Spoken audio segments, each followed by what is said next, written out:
जिन्हें दुनिया real life Rancho कहती है, क्या वो हीरो है या सिस्टम के सामने खड़े एक असहमत नागरिक। सोनम वांगचुक लंबे समय से लद्दाख के लिए 6th शेड्यूल और स्टेटहुड की मांग कर रहे थे।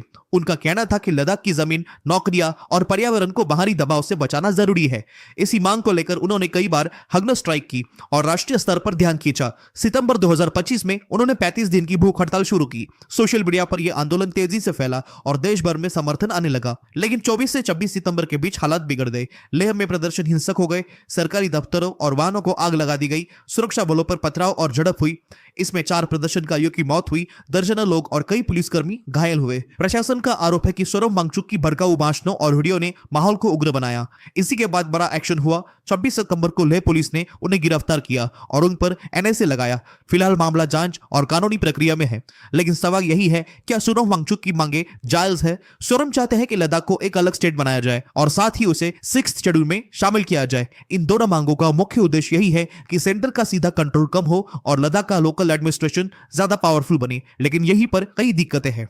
पहला कारण सुरक्षा। लद्दाख अपनी सीमाएं पाकिस्तान और चीन दोनों से साझा करता है। ये इलाका बेहद सिक्योरिटी सेंसिटिव जोन है। अगर यहाँ लोकल एडमिनिस्ट्रेशन को पावर दे दी जाए तो हर सुरक्षा निर्णय से पहले उनकी अनुमति लेनी होगी। जहां हर सेकंड जिंदगी और मौत तय कर सकता है, वहां ये देरी खतरनाक हो सकती है।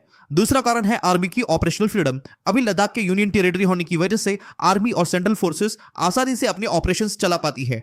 लेकिन अगर लद्दाख स्टेट बनता है तो आर्मी को लोकल ब्यूरोक्रेसी और पुलिस के साथ हर फैसले पर कंसल्टेशन करना पड़ेगा। यह उनके ऑपरेशनल फ्रीडम को कमजोर कर देगा। तीसरा कारण है जनसंख्या और डेमोग्राफिक रिस्क। लद्दाख की आबादी बहुत कम है। थोड़े से भी अवैध प्रवास यानी इलीगल इमिग्रेंट्स आकर यहाँ की पूरी डेमोग्राफी को बदल सकते हैं और सरकारों पर कब्जा कर सकते हैं। हमने ऐसा खतरा पश्चिम बंगाल में देखा है, जहां इलीगल इमिग्रेशन के बावजूद सरकारें राजनीतिक फायदे के लिए चुप रहती है। लेकिन याद रखिए, पाकिस्तान और चीन सीमा पर बैठे हैं, जो बस भारत की किसी भी गलती का इंतजार कर रहे हैं। चौथा कारण है विकास और प्रशासनिक देरी। स्टेट बनने के बाद हर सरकारी निर्णय में एक अतिरिक्त परत की राजनीति जुड़ जाएगी।